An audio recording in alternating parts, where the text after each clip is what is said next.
was not expecting that at all. Life happens. Right. And we're not in control. It's never about the addiction. It's about we have lost connection. If I just have these great jobs, if I have all this money, then I'll be happy. They're not living their lives how I think they should. How may I serve? Or another way to say that is, what's up?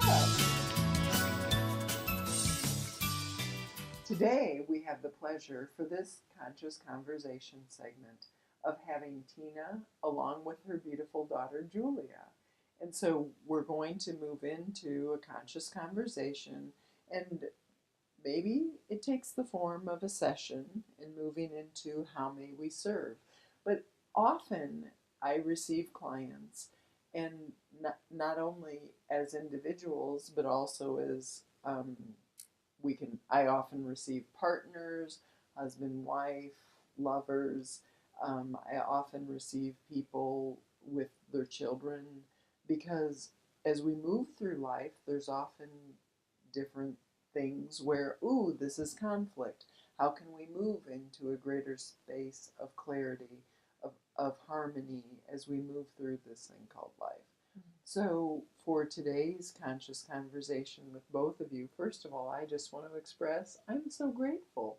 I love both of you, and here we get to have the experience of moving into having really an honest conversation. Mm-hmm. A lot of times when we think about, there's such a projection of what it should be to be the daughter, the mother, and oh, wait a minute, how can it be more of an experience of flow, or what's going on with me, or where are my thoughts? So within that, how may I serve, or what's up?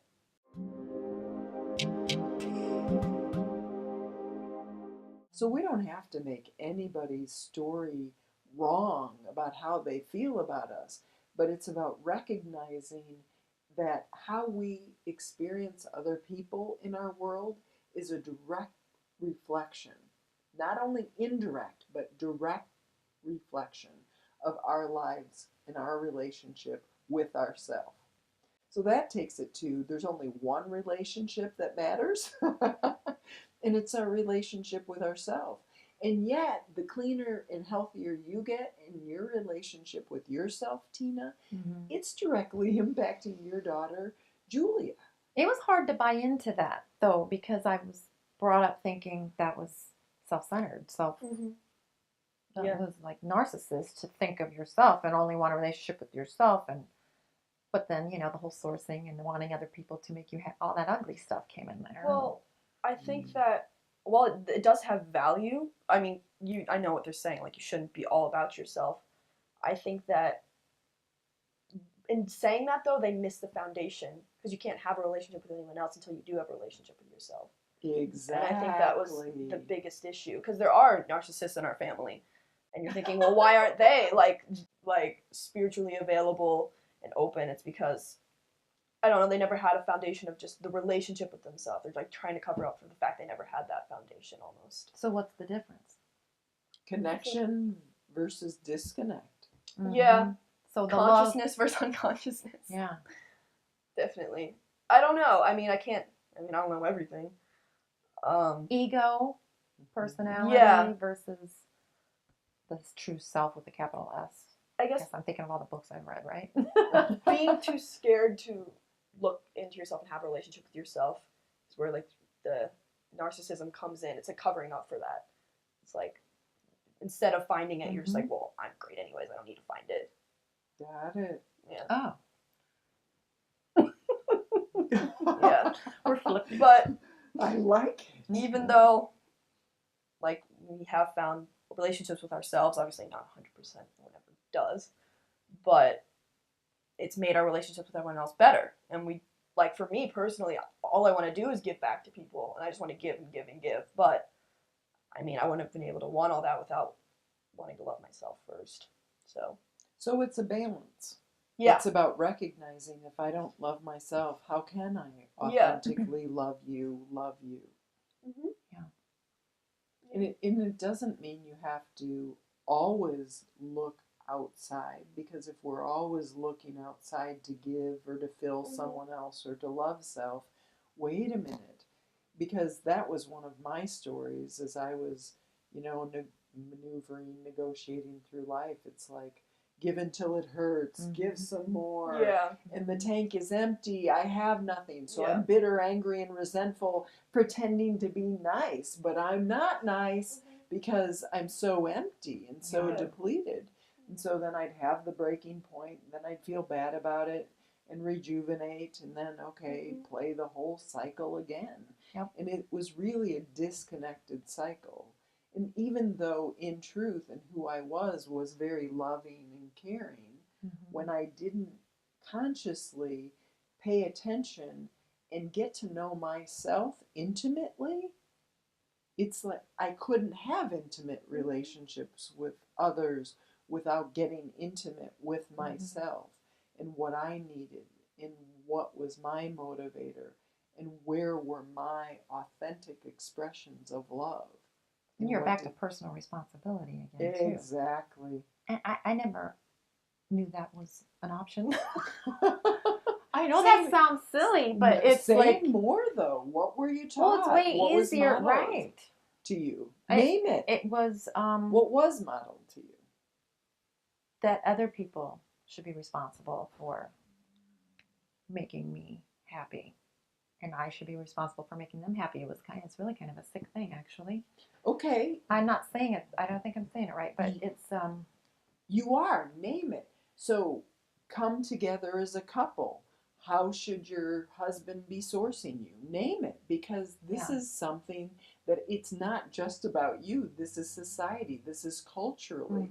This is expectations that we aren't even conscious and aware of. So you've moved to a greater place of consciousness about it. Name it. How should your husband source you? Well, he should, when he comes home from after working 8 or 9 hours, be totally attentive towards me and ask me about my day, or maybe even offer to cook once in a while, or go yeah, right, this is ridiculous, really is what it is. But those were things I really, there are times where I really wanted that. Absolutely. And if he didn't recognize me or walk in the door and say hi, or was on his phone, or it was, oh wow, he doesn't even know I exist. Like, I don't think he even sees me. He doesn't even know I'm in the same room. That hurts. Until it doesn't. I really am.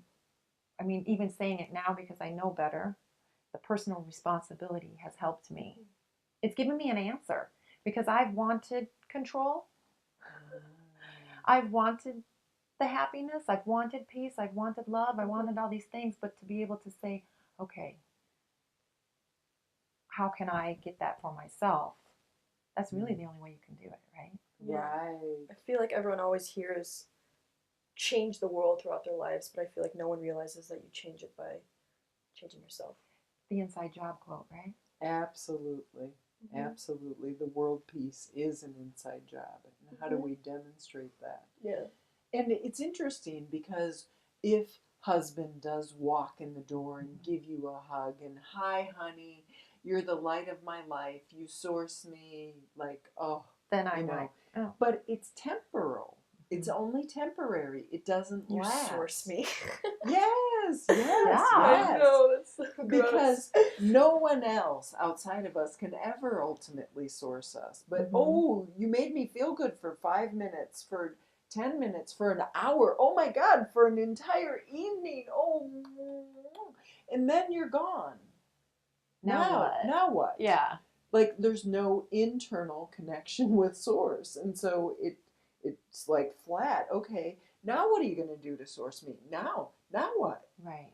And it's really... I can take that to my kids too now, because I'm facing empty nester time period here in about 1.5 years. And it's like, okay, there have been moments I'm like, what am I going to do when they're gone? Like, who am I? What's my life going to look like? But it's been so busy focused on them, or them sourcing me to a certain extent, that I'm now looking inward, like, okay, what can I do for myself? What is more rewarding? And This topic is so powerful because we're talking about identities. Okay, I am the identity of mom. Mm-hmm. And who am I if I'm not needed? Right. And who am I if I'm not, doing carpool, doing food, trying to, nurture your existence? What's my relationship to life? Mm-hmm. And who am I in the aspect of creating my life? Mm-hmm. And a lot of times there's That's scary. it can be terrifying Mm-hmm. because there's the I don't know, but I don't know doesn't have to be bad. I don't know is an inquiry of, ooh, what does light me up? Who am I in relationship to life? Mm-hmm. And I know you, Tina, have found a deep, oh my gosh, I'm so hungry in relationship to this work. Mm-hmm. Can you speak to that? Oh, I mean, like, it's how do I verbalize that? That's huge. It's everything we were just talking about. I wouldn't be where I am today without this work. And it gives me, for the empty nest, for example, or that sort of thing, it gives me hope and excitement for more possibilities. Now that I know that I came from a place where I didn't think there was another way to live, and I have found another way to live, I can continually, every day, say, there could be another way. It's exciting. Mm-hmm. And the personal responsibility and always looking inward and asking myself minute to minute, day to day, what moves me, what's my passion, whatever that is where I want to go. And if I'm stuck, mm-hmm. if I'm not getting it, if I go through a period of frustration, it's okay to ask for help. Mm-hmm. And I have someone like you. Mm-hmm. You are definitely one of my teachers who I go to for that help in getting over the hump and seeing it differently. Got it. So the Excellent. work has helped me seek that. And you don't want it to sound like I'm restless or not happy or peaceful, because I am, but I just am hungry for always. Hungry. And what I'm hearing you say is the definition of that, I'm hungry for that, mm-hmm. that is connection. Yes, absolutely. And we all want the same thing. Mm-hmm. So as we're moving through life, whether it's through school, whether mm-hmm. it's through whatever our day-to-day life as a mom, as a job, a spouse, mm-hmm. a job, it's what is my connection to this moment, to this moment. Yes. And it can look a whole lot of different ways, but it's all the same thing. We all are hungry for connection. Mm-hmm. So really, when you talk about the freak out of being, oh my gosh, having a spouse or a partner, it's like what we're talking about is a connection mm-hmm. of another individual, but how do we do that until foundationally we are connected within ourselves? Because when I first got married, when I was 20 years old, I'm not the same person now at 51 mm-hmm. that I was when I was 20. Thank God. But my connection with myself is deeper. And so that did ultimately end to a divorce for me after 27 years. But that wasn't a bad thing. That was just part of an experience. I don't have any regrets. And now I'm in a relationship and I'm married. And the most beautiful thing is, I didn't even know I could have a relationship and not lose myself. I'm in the very first intimate relationship where I haven't lost myself. Like, I didn't even know that was a possibility. But it was a requirement of me doing my work and getting intimate with myself and knowing who I am and what I want, and not being shamed because somebody else is telling me I should feel different or I should be doing life wrong. And so the whole evolution is just deeper, richer, sweeter, but it's been about leaning into the really scary stories of I should be this if I'm a woman, if I'm a mom, mm-hmm. if I'm, a student or whatever the title is in any given moment. So that's really powerful. And this can cross over to you, Julia, as the expectations you have on yourself, working, the productivity, the staying busy, and that's the definition you've put on yourself for worthiness, probably. Mm-hmm. Mm-hmm. But there is a different. I'm here to tell you there's another way. There's always Yeah. another way. I believe that. There's so many different ways. Mhm. Oh my Yeah. gosh. It's kind of like acting, because within acting, there's a like, who am I now? And what's that expression? Okay, that was great. Now let's drop it. Let's try on this role. Or what do we take this And it's into? all It? just different versions of myself, really. Say more about that, because you do acting. So say more. I could go on about that for another hour. What do you like? Like, try on a different version of myself, because within consciousness, that's what we're talking about. Okay, in consciousness, I'm not going to play the victim. I'm going to play the personal responsibility for my own happiness. You, husband, don't have to source me. I'm going to source myself. You, mom, you, dad, you don't have to source me. You, co-student, you don't have to source me. You, teacher, you don't have to source me. I'm responsible for whether or not I'm feeling good and connected with life. Like, how does that apply? Okay. Okay, I'm trying to connect To acting. Like, to act. Well, I mean, you're in front of the cameras, babe. Roll them. And I'm not talking about the podcast. I'm talking about you're up on stage. You're playing a role. You're in it. I mean, for me, acting has been a complete look into myself. It's actually my way of finding the work. And there was a time when even I was like, how does my mom do the work without acting? I was like, I knew she did, but I'm like, how's she doing it? It's like, this is like the only way. So it's definitely my way in. Like, I know that you found your way through this way, and everyone has different ways. You can find it through tennis. Yes, Like, absolutely. But for me, it has been completely through acting. I mean, I'm by no means a master. I've only been doing this like a year and a half, really. But I mean, just finding in every scene, really, just where it's kind of like you look at it and you got to find how you connect to it. I mean, if you read a scene, you're not gonna. It's not your life. It's something someone wrote. So you just kind of find your way into it. Through some moment, you find your way in. Right. And once you're in that moment, you understand. It's coming to understand the scene, and through that understanding, I find out, okay, if this was my life, this is how I would feel about it. If this happened to me, I mean, acting is living truthfully under imaginary circumstances. So wow. So there's even a call to move into authenticity, and we know Completely. when we I see mean- the best movies, we're into it because I mean, you don't even think they're acting. They're connecting. Because they're Exactly. connecting. We're back to that word. Yes, Oh, completely. absolutely. Connection. And if you think about life, I mean, even when we talk about lives and past lives, whatever, they're all just stories anyways. And that's all a scene is. It's just a story. So if you look for the heart of it, I'm sure I have the exact same heart. Just if my story's a little different, doesn't mean that I don't understand the scene. And, okay, even go so far as, like, if I have to do a scene where I'm something like raped. I've luckily never been raped in my life, but I mean, if you just find the understanding, the feeling of being alone, and just like that understanding, I've felt that before. And through that, people who have never been raped can watch that and find that understanding and feeling within themselves. Because it's all just a story. And for me, acting has just been finding understanding. Wow. That's life, kind of. That's what I tell you. That's why I like it, guys. It's all just a That's why I like story. it. I'm not And how are we crazy. going to respond to it? How are we I'm going to telling you, connect to I'm not it? How are we? crazy. That is life, and that's Yeah. the work. Exactly. That's been my work. So if we're all talking about the work, That's the Mine. consciousness. Can I bring consciousness to it? And who am I in relationship to it?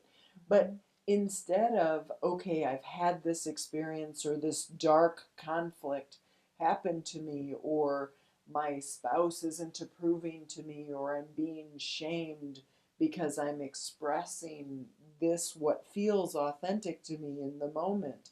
Can I find acceptance for myself when there isn't any out there? Like, can we bring consciousness to it? Can we bring a new way?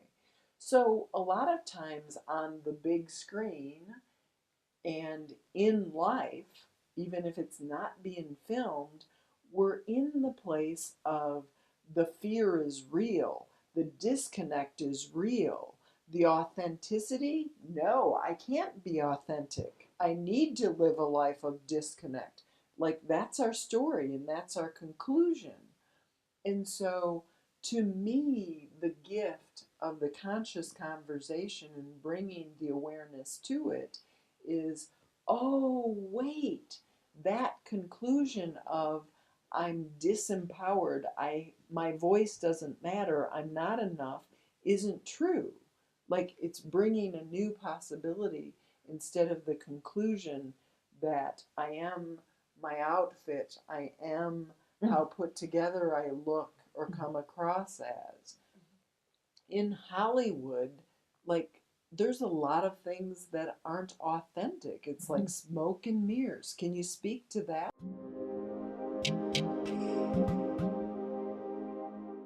In Hollywood, there's a lot of taking on the role of I am better than, or the whole slippery slope edge. Like, for example, I've witnessed different people within the roles of acting, and all of a sudden they take on, okay, I'm this persona. I have this many people worshiping me, and yet inside of themselves, there's still the feeling of I'm not enough. I'm like, why are these people worshiping me? Because they're not in my head. And I have all these insecurities. And so there's this conflict going on, and they're living their lives. Okay, there's all these paparazzi and people chasing me, like I have all the answers, and I hate myself for certain aspects of myself. So this conflict is blown up, and they're living it on screen. You know, Justin Bieber or Miley Cyrus growing up in front of the cameras. And I have a lot of compassion for them because they're just coming to new understandings in any given moment and trying new things on. Okay, instead of Disney princess, now I'm this. And who am I? And who, we don't land anywhere. They're all just these experiences. Right. And new outfits we're trying on, more clothes, less clothes, like whatever. They're all experiences. And yet within the shifting sands, where is the authenticity?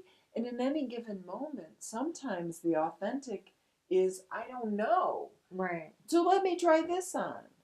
And so the more we can open up to the possibility of life, that my current experience isn't defining me, it's just an experience. Who cares? So what? Can I accept it? And if it's authentic, I'll keep trying it on. And if not, let's try a new way. Yeah. Because in awareness, this feels like crap. Like, let's try on something new. Yeah, I mean, if you look at all this Hollywood stuff, again, like as a story. Yeah. Like, we all have our stories. I mean, it's the exact same with us. Paparazzi, people following you around. Okay, let's say that people accept you. Say you're a normal person in the Midwest who's a star on the football team and everyone loves you. It's another form of just acceptance and worship. Even in small forms, maybe like everyone in your family just thinks you're great, the A student. It's the same thing. So why should that mean that that's where they find their happiness? Because people don't find their happiness through other people accepting them. So I think that's when, like, people are like, why wouldn't you be happy with people just loving you and following you around with cameras and stuff? It's like, that's not them. I mean, if you think about it, I mean, it exists. It's a part of their job. It is. But that doesn't mean when they go home they're not with their family and they're normal people.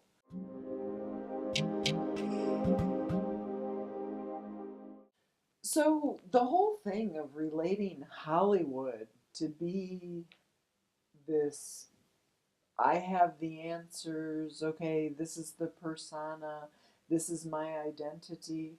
You know, if I'm not mistaken, it was Lady Gaga. I saw this clip where all of a sudden she was like, you know what? I was saying yes, and inside of me, I wanted to know. And so she started saying no to anything that she didn't want to do. And she found herself more connected to herself because she was listening to herself from an authentic place. I don't want to. Thanks for asking. No. Thanks for asking. No. And if the authentic yes was there, she did it. And she found that once again, she got connected to the grassroots of who she is. So, this work of shifting consciousness is really all about getting authentic within ourselves and what our expression is in any given moment. But yet, when we're growing up and in those formative years, if we see demonstrated our moms denying themselves, denying their happiness, who they are, and the dads who are serving from a place of being disconnected, they have to, you know, be workaholics, or, you know, the only way they can hope to connect is through a place of disconnect, is what their belief is. So they play it out. And then it's the cats in the cradle song, you know, when you coming home, Dad? I don't know when, but we'll have a good time then. You know, and then never happens in the now. It's always some future hope that doesn't exist and never will exist. Yeah. But that's okay. It is okay. But in awareness, there's the choice. Who am I in relationship to my life? Not living my life through my children, but can I get authentic? Am I okay in the moments when I am alone, when it is just me? Can I be willing to disappoint another, to be true to my own soul? Can I say no more often? And is that okay?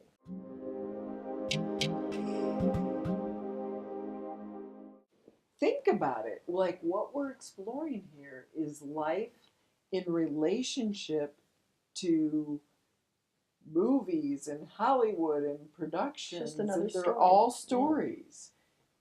Just another way It's of a good living analogy. life. It is a great Yeah. analogy. And if we don't like our story, and if our story is keeping us in pain, struggle, and limitation, all right, let's make this one a wrap. Yeah. And let's open up to a new story. Try a new one. That is more authentic to my expression of authenticity within me and who I am and my expression in life. So for my kids, I demonstrated the woman doesn't matter and my feelings didn't matter. And here, let me give until it hurts and then give some more. And by the way, it's never enough. And it's really painful. Yeah. You know, but I'll pretend to be, you know, I was as happy as I was because my heart was pure and it was great, but my heart was clouded through this filter of all these stories of what it should look like and who I should be in relationship. And honestly, when my daughter Amy died, when she was 9 days old, my world was now my world, and I couldn't uphold all these things. Honestly, at that time, I stopped doing Christmas cards. And it wasn't because, like, I had nothing to give. Like, people were bringing in food for over 2.5 months because my daughter Julia was still in the hospital for 4 months before she came home in the intensive care unit. So my existence was based on other people supporting me and my family. Like, honestly, I don't know that I would be here physically, still alive, if it wasn't for the offering of other people extending loving kindness and support. So all of a sudden, I had a new experience that I wasn't a good receiver before, and I still get challenged. No, let me give. I don't need anything. Right. And yet, there was this breaking point of I had nothing to give, rock bottom. Like, my focus is how can I support my 5-year-old, my 2.5-year-old, and this newborn who is struggling for her life? Like, that was my focus. And so, you know, the rug's been pulled out. Like, I have nothing to give, like uncle. That was the ultimate. You spoke to it earlier, is called surrender. I surrender. And so life, now I experience my life as very surrendered. Like, okay, Who am I in this moment? I have this list, but nothing on it's going to happen today. So what is happening? And let me plug in and connect with that.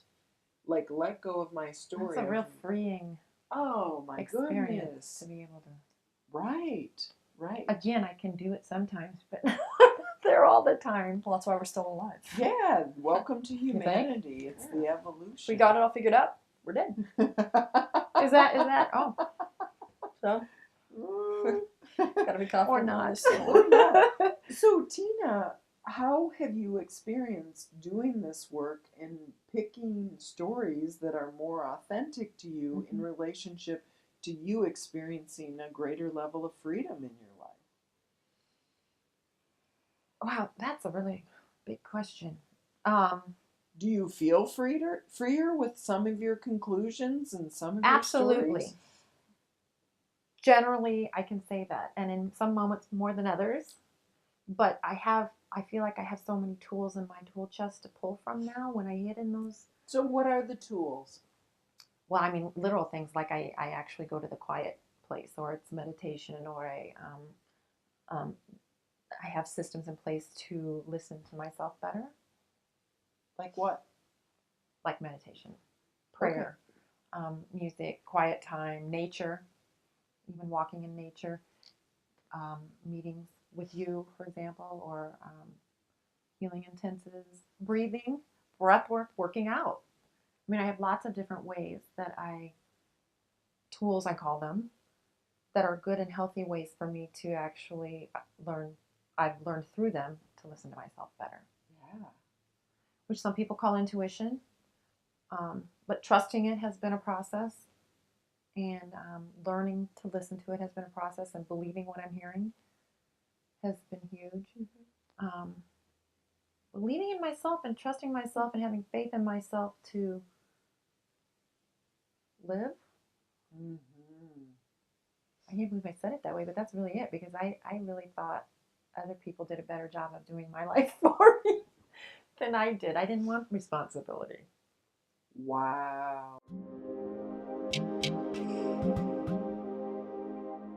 In a sense, before me, it was easier to project my stuff on other people and make them responsible for making me happy. We talked about sourcing earlier. That's another way to say it. And but to blame them for my unhappiness or not being at peace or messing up my life or my mistakes. But it's scarier to take responsibility, but it's so freeing. I'm back to what your original question was the freeing part of it. But it can be scary because I'm fully accountable.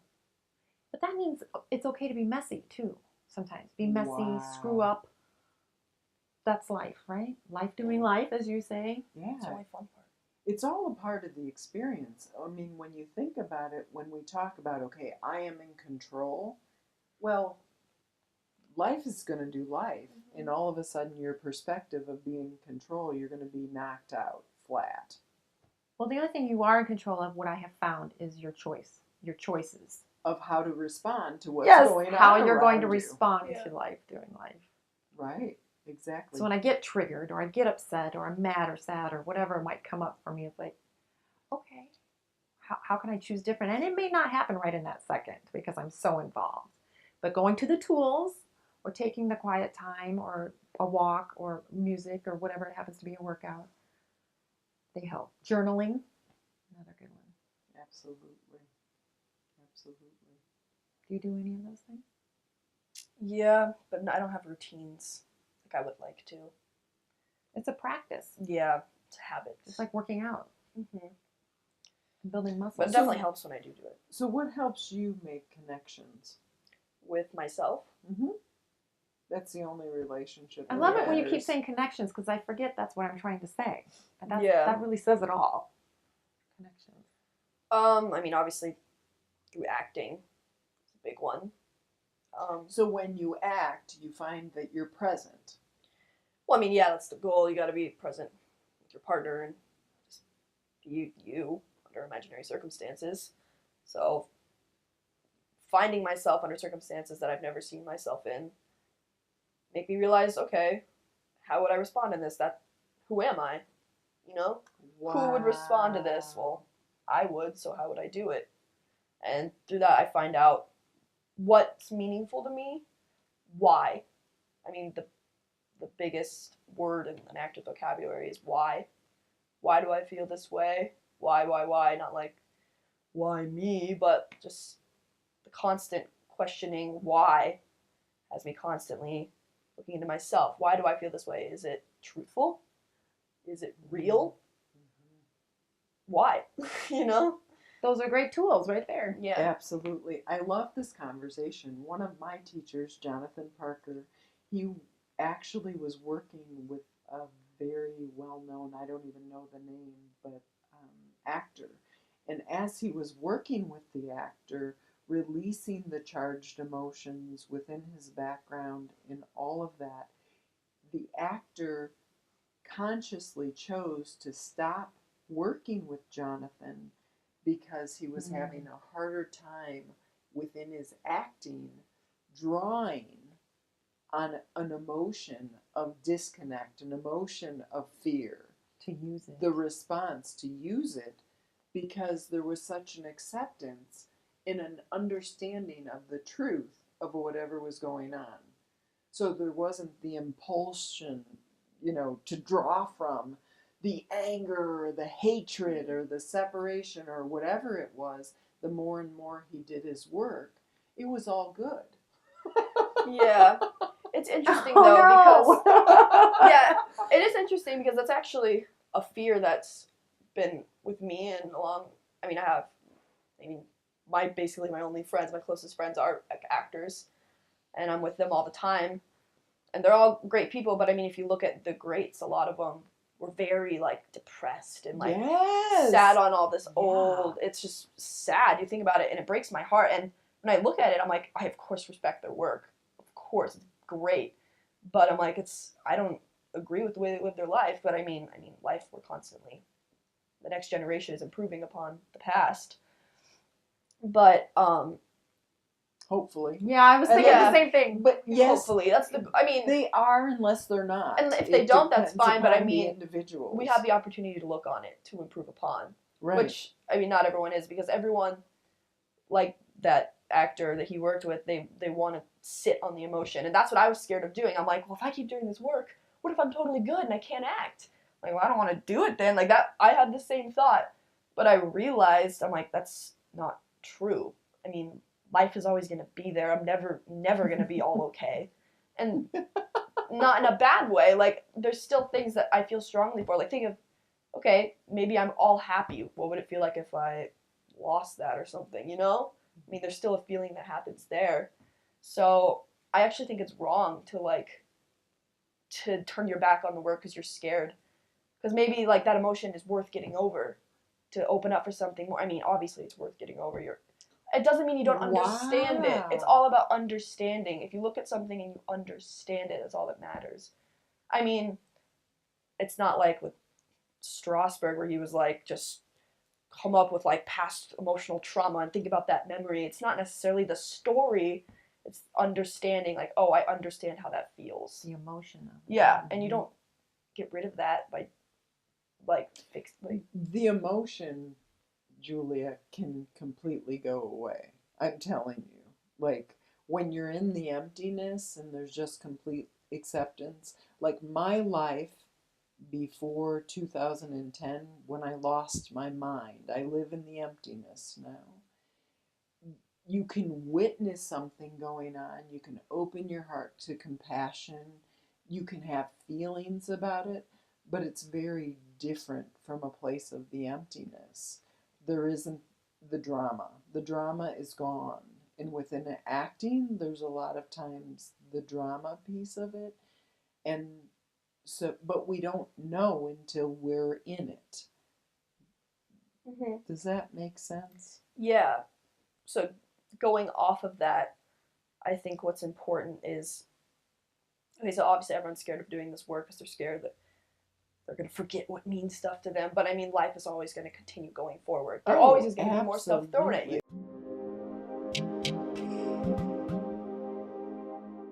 Okay, I saw this analogy in like this app I used about like meditation and everything. It's seeing emotions and events in your life as cars, like traffic on the street. So if you just watch them go past, like sit on the curb and just watch them go past. Don't try to run out into traffic and like stop them. That's not going to help anything to run in front of a car. But just watch them. Maybe like a really smelly dump truck goes by. But just accept it. I mean, like you've said, live in the shit. like I did. It's different than... Well, it's kind of that's what you were saying, though. That's what I'm saying, is the work is learning to sit on the side of the road and watch it in a disconnected way. Instead of trying to connect with it and like running in front of it. I still there. Wouldn't, because words are so powerful, I wouldn't say I'm watching the dump truck go by in a place of disconnect. Yeah. I am very connected. There's a dump truck. Oh, look, it's driving by. But you're not But I running in don't front of have it. to make it right. I don't have to make it wrong. I don't have to stop it. I don't have to make it go faster. I'm accepting. Oh, look, and I'm very grounded and connected and aware of what's going on. But it's from a place of acceptance and witnessing, but I can only do that from a place of connection. Right. So if I'm disconnected in a place of insanity, I want to make the dump truck driver wrong for not going slower, not stopping, not going faster, like whatever he shouldn't be there, or he should be over here instead of there. There's just a whole lot of insanity going on. So when you apply awareness to life, you just say yes to all of it. There's just this open-hearted acceptance and witnessing that's from a place of deep connection. Yeah, look at life is doing life. Wow, this person is in a lot of pain. I don't have to make their pain wrong. Like a lot of times, if someone we love is in pain, we want to change that. They shouldn't be in pain. They should come from a place of being happy. No. What if we just accept that the person we love is in pain? And this is a big deal. Yeah. Because even as a mom or as a parent, that's helped me a we lot. want our children to be somewhere else. Or I want my mom to be happy. Wait a minute. Change. You can't be unhappy because then I'm not safe. And so when we take the deep breath and we accept, oh, look, mom's depressed, dad's depressed, grandma, grandpa, whatever the story is, it's a big deal. Because when I accept mom exactly where she is, what energy is she feeling? She's feeling acceptance. Like, oh, I accept you with your feelings of sadness. You don't have to be anywhere else. I accept that you're sad. And wow, acceptance just feels good. Don't you love it when you feel accepted? Mm-hmm. I'm going to say it to you that way next time. You accept me? Mm-hmm. I'm going to use those words.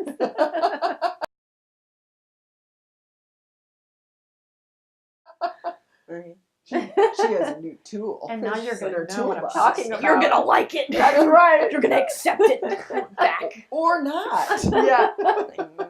Not You your can use job. it with me, too.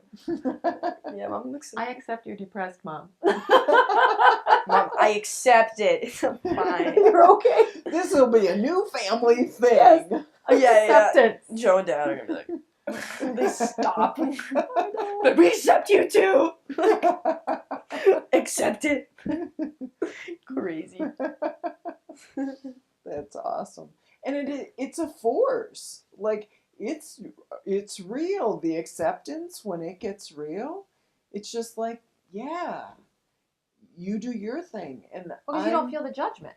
No judgment. You can be accept sad. You can be tired one day. You can be pepped one day. I mean, it's just, right. It is what it is, and Right. And I love you whole.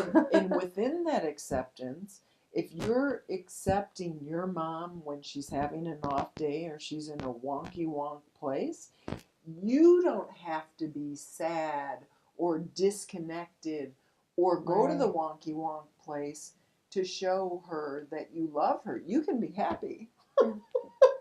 Okay, you're sad and in a wonky wonk place, and I'm happy. Like, I can still feel good and connected. and it's okay. It's Doesn't more mean you than don't love okay. me, or It's powerful because when you're in a place of connection and you're accepting her, you're inviting her to join you or not. And that is just, oh my gosh. You mean I don't have to stay sad? I don't have to stay disconnected? No, I love you, Mom.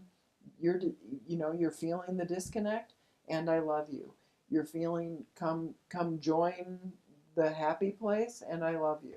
You know, we've actually had this conversation before, where you'll call me upset about something or frustrated, Every or day. in one of those Every places.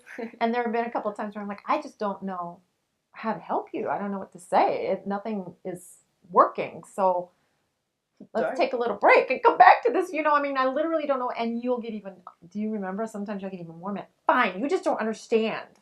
That's one thing you like to say to me a lot. You just don't understand what I'm talking about or what I'm trying to say, so just forget it. Okay. I mean, like, I literally have gotten to that point. The old me would have been like, oh no, I'm failing as a mom. I can't figure out how to help her with this, But now it's like, now you're like, okay, just call me tomorrow. Literally. The next day she'll be like, I'm fine. Everything's good. Like, it's fine. Awesome. We did it.